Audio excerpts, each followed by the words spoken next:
Okay, so here we're going to discuss the idea of you hear often the witnessing fears and witnessing negative patterns, and how that will that if you don't resist them and you just witness them, that they'll get cleared out, right? Now, let's look into that. So is that really true? For example, by witnessing fear, will that clear it out of my system? Okay, and what I will say to that is yes and no. Sometimes it does. Sometimes if you witness something and you really watch the pattern as the non-judgmental observer, sometimes it can diffuse it, okay? But in many cases, many cases, I've found that it doesn't. And that's just fear. In a lot of cases, it doesn't diffuse. Like in hopelessness, very often it won't. And not only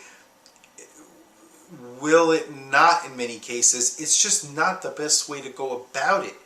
Instead of just witnessing fear, okay, a lot of times the opposite of fear, right, is trusting, knowing, okay, that something is going to work out. So I kind of see fear and doubt as like cousins, and the antidote to them is to trust that something will work out, to trust that something will work out, and to commit yourself to the solution, to commit yourself to making the solution come to fruition by, essentially taking appropriate action to remedy the situation. So very often changing the beliefs, the fear-based beliefs, is more powerful than just witnessing fear, because a lot of times it's just, not only is it more powerful, but it's more functional, okay? And with a lot of these negative patterns, changing the beliefs is much more powerful. For example, in that respect, I do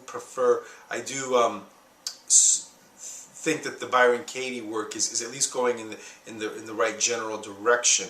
Although I don't agree with portions of her work, but the general idea that you take your beliefs and you put them under a microscope, bring awareness to them, and try to change them to beliefs that are more resourceful. I do definitely agree with that, and she's on the right track with that. So that is something that people, I think it's important that people understand that the witnessing thing, even though that is promised, sort of promised to people that by just observing it, and you're not resisting it, that your negative thought patterns will just be diffused, and it doesn't always work like that. I know it works well with sadness and grief. It tends to work, but with hopelessness and depression and intense fear and panic, somebody that has a phobia, an intense phobia. Oh yeah, you're gonna get on a plane in a few days and you're completely phobic. Just witness it and it'll go away. Not likely. There's approaches that I do with people.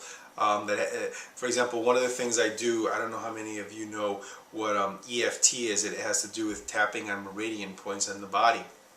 That's a much better approach to fear because it diffuses fears. And then if on top of that you can do a little bit of belief shifting type of work, that works so much better. It's a more sophisticated and elegant way to deal with negative emotions and things like that than just witnessing.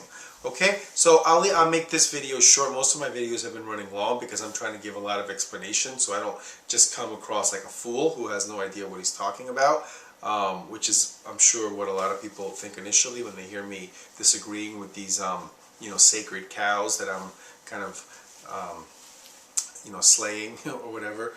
Slaughtering, slaying, whatever the expression is. Okay, so we'll leave it at that. I hope, that there was some good information here for you. Thanks.